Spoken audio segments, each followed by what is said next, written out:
And because you have also, Waziri told me how you worked together very well in environment, so I was a bit lenient, so you forgive me for your time.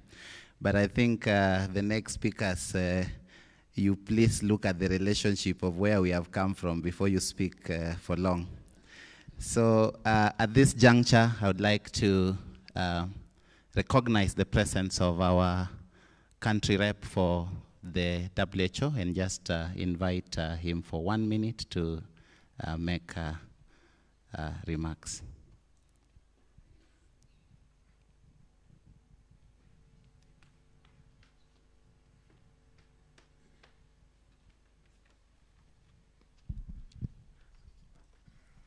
Thank you very much, PS. Honorable Cabinet Secretary Health, Aden Duale, PS State Department for Medical Services, Uma Uluga, PS Environment, Festus Nyena, Chairs of Senate and Parliament Health Committees, Council of Governors, Chair and members of the Board of KNPHI, DG Health Patrick Amoth, Directors, Senior Officials of the Government of Kenya, the Regional Director of Africa CDC, Dr. Mazianga, Development Implementing Partners, esteemed guests, colleagues, friends, all protocol observed, good morning. It is an honor to stand before you today on this historic occasion. On behalf of the World Health Organization, I extend our warmest congratulations to the Government of Kenya, the Ministry of Health, and all partners who have made this milestone a reality.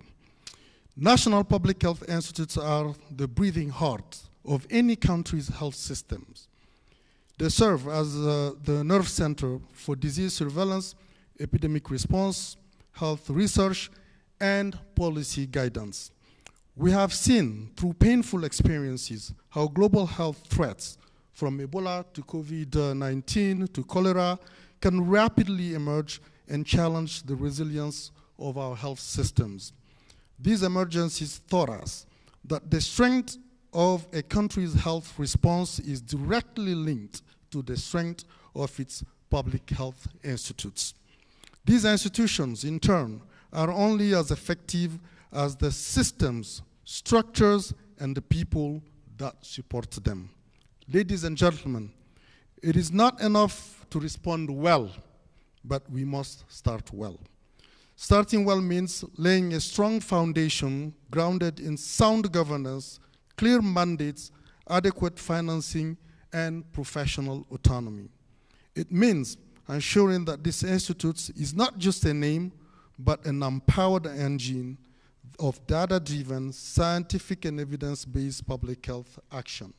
Starting well means investing in systems, reliable disease surveillance, timely data analysis, strong laboratory networks, and effective emergency preparedness mechanisms that are integrated at all levels of government, as we heard the PS Environment say earlier. And most critically, starting well means investing in people.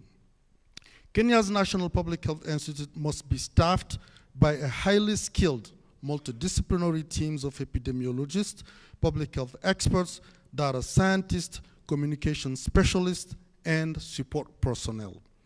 Their capacity must be continually built, nurtured, and protected because people are the cornerstone of resilience.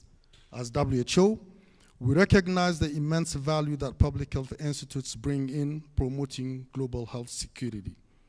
Around the world, such institutes have proven their worth in saving lives, informing policy, and strengthening trust in public health action. Waziri, as some people know in this room, during the Ebola disease outbreak in West Africa, I was thrown in the deep end of the pool to serve as Waziri in the country I was born in, with the task to end Ebola and rebuild the subsequent health system. I found a National Public Health Institute in place, placed in a small office somewhere, so it existed on paper. It didn't exist in the reality. But we gave it teeth, we gave it everything that I just mentioned, articulated around what we call a tripod. The first leg is public health, of course. The second one is research and development, innovation and training. Those two fed into the third leg, which is articulating relevant policies for the country. And that institute actually became a pillar, a key in preparedness and response to the COVID-19 outbreak in that country. So it is really relevant and important. As WHO, we are proud to have supported Kenya on this journey from early conceptualization to policy development to today's launch. But let me be clear, the work does not end here. In fact, it begins today. I call upon all of us to commit to building a public health institute that is independent in science, yet aligned with national health priorities, rooted in Kenya's context, yet connected to global networks, responsive to today's emergencies, yet visionary about tomorrow's risk. I also wish to reinforce that WHO remains a committed partner. We will continue to provide technical guidance, share global best practices, and support Kenya in shaping the National Public Health Institute into a world-class institution that serves as a model in the region and beyond. To conclude, allow me to borrow a wise African proverb. The best time to plant a tree was 20 years ago. The second best time is now. Today, Kenya has planted a mighty tree. Let us water it. Let us water it with resources, with leadership, and with unwavering political will, so that future generations may reap the shade of health, security, and prosperity. Congratulations, Kenya. The journey has begun, and you have begun it well. Asante sana. Thank you, Dr. Diallo, for those good remarks, and particularly on your closing that we have planted a mighty tree. Let me take this opportunity to welcome Ms. Mary Mwiti, the CEO of the Council of Governors, to also take just a minute. Thank you. Thank you very much, PS. I think I'm the fastest speaker in this country, and for that reason, I will not even take 5 minutes of your time. And remember, we worked at the county. For that reason, you have to look at me in a different eye. So, see, as a Ministry of Health, I just want to give comfort to Indimuli that the baby that you've birthed today is in safe hands, and without mincing my words, and I might be a prophet, this baby and the CS Honorable Duale might run in 2 months old.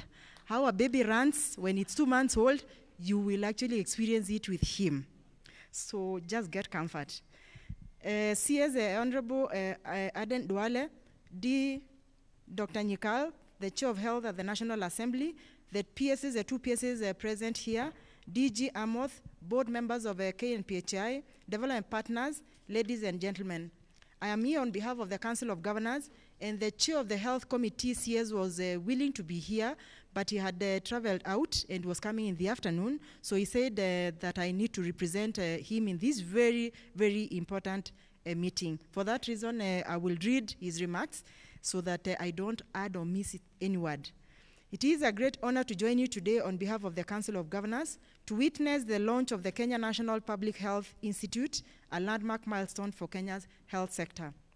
First and foremost, I wish to commend the Ministry of Health under the leadership of Honorable Duale for its steadfast leadership, visionary approach, and unwavering commitment to strengthening our health systems. The ministry has remained steadfast in fulfilling its mandate of policy development and regulations while deliberately working to build a progressive, responsive, and sustainable health system, and today's launch stands as a powerful testament to that commitment. The establishment of KNPHI is both timely and visionary. It marks a bold and strategic step towards consolidating Kenya's public health functions to enhance our ability to prevent, detect, and respond to health threats more efficiently. More than just a national asset, KNPHI serves as a shared platform for transforming the public health landscape anchored in the realities and priorities of the 47 counties. The transfer of key public health functions to the Institute will minimize duplication, improve operational efficiency, and strengthen coordination across all the levels. Most importantly, it positions Kenya to shift from a reactive to a proactive model of health security, with counties playing a central and empowered role in this transformation journey. The KNPHI holds a vital mandate to strengthen and advance public health by serving as a centralized platform for managing and coordinating responses to diseases, outbreak, and public health emergencies from the national level down to counties and communities.